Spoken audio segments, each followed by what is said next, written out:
I want to introduce our first speaker. We started a tradition years ago where the closer of last year gets to be the opener of this year. And last year we had Maurice Mitchell speak to us about his view of what's ahead. Now, a year after, we can see whether his predictions are correct and how he sees the coming year.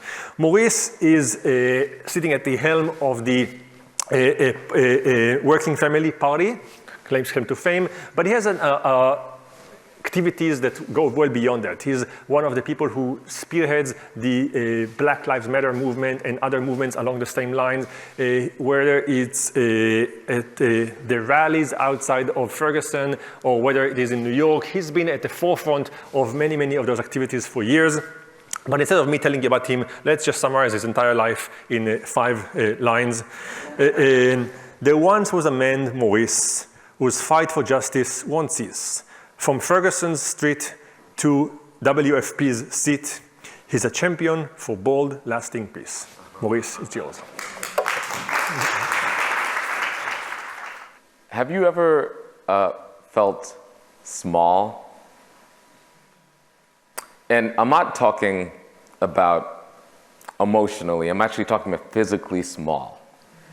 One of my earlier remembrances of being small is when I was in pre-K. I remember having my backpack, my dad taking me to the bus stop, and seeing 5th graders, 11-year-olds. They seemed like giants to me, right? And then I became a 5th grader, and then I remember having a similar experience when I was looking at high school students. I was like, man, they're so grown and sophisticated and cool.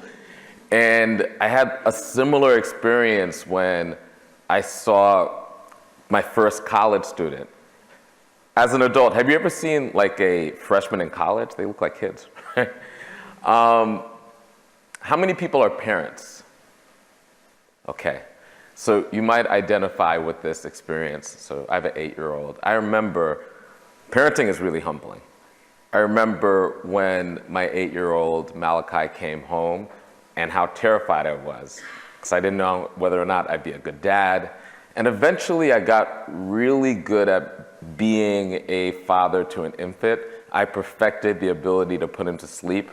You know, I was like, black belt at bringing him to sleep. And then somehow I lost the infant to a toddler, and I had to start all over again and figure out how to humbly become decent at being a parent to a toddler. And now he's a full-grown boy, and I'm scrambling to figure out how to do that. How many parents identify with that, right?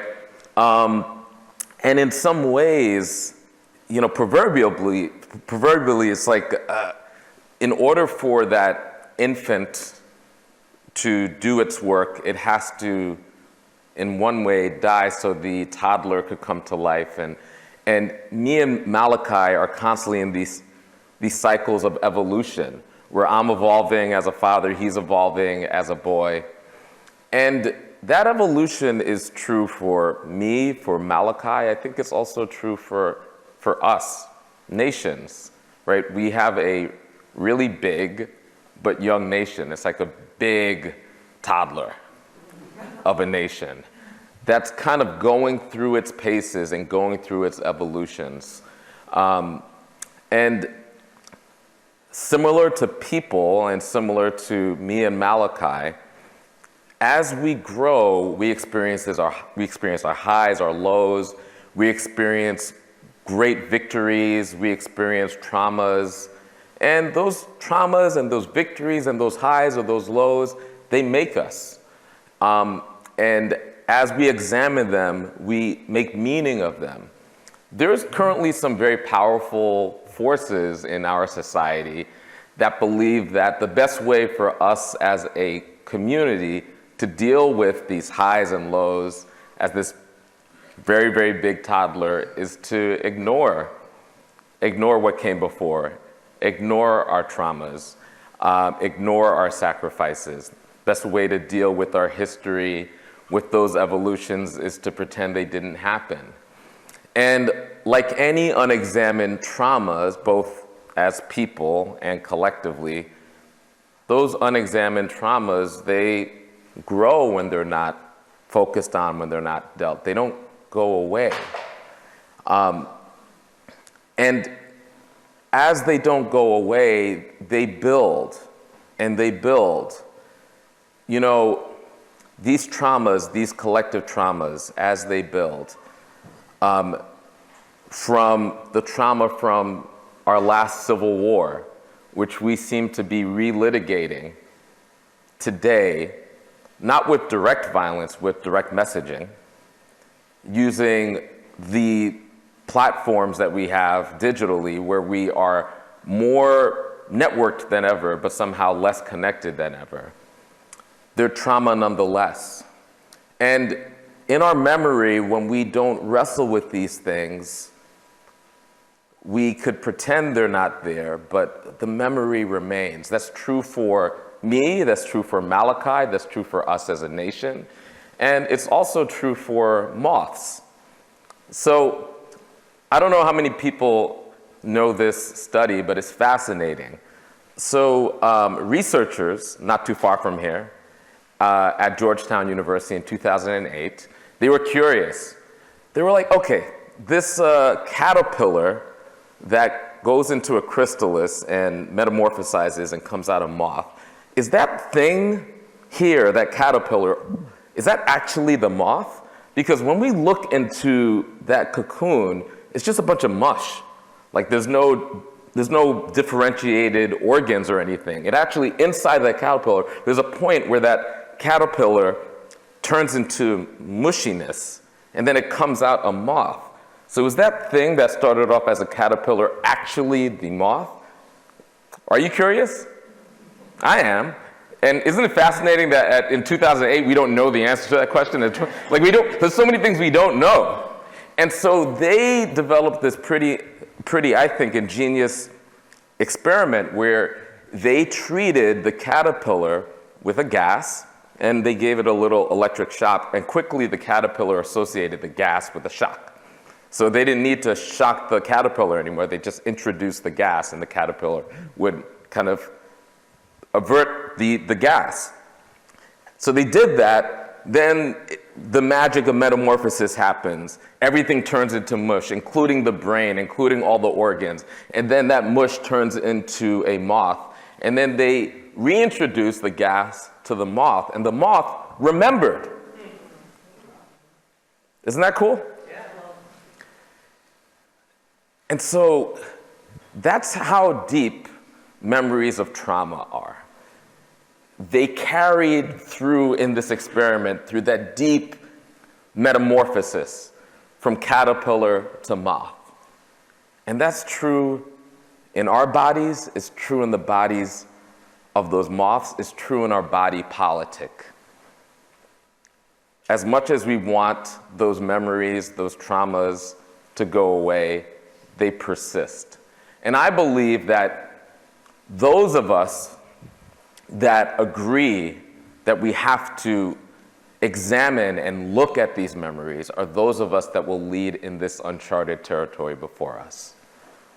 Those of us that are brave enough to notice unflinchingly so that we could figure out who we want to be will be those of us that actually determine and author the American story coming before us. And I work in politics. I lead the Working Families Party. And I'm talking about trauma. I'm talking about coming to terms with our stuff. And somehow I'm a political boss. And in some ways, politics are understood as, counting packets of literature so you can knock on doors, political scandals. I live in New York. I live in New York. But for me, and the reason I actually love politics is that it could be a venue for something very sacred, for people to come together and decide who they want to be and where they want to go.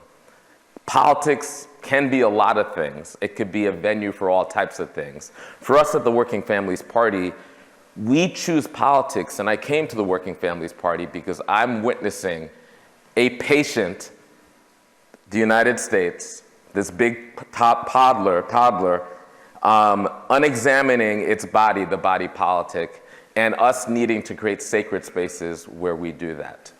And so at the Working Families Party, we do that every day by coming together across difference, across race, across geography, so that we could see each other. And it cuts right into my personal story. So it was mentioned that I do activist work and I was on the front lines of Ferguson.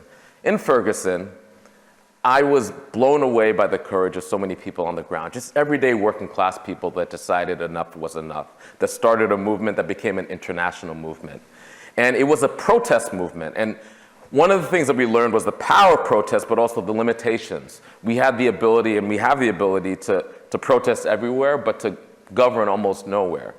And after that moment, we decided that we wanted to figure out how that urgency from the streets could be expressed in governance. And so in Philadelphia, this really like uncommon story of governance happened, where this guy, Larry Krasner, who was a defense attorney that had no business being in government based on everything we knew about government, our movement got him elected. And then he chose a different way of being a district attorney, where he prioritized safety instead of just locking people up. And a lot of people got mad about that. And he built an opposition because he wanted to do things differently.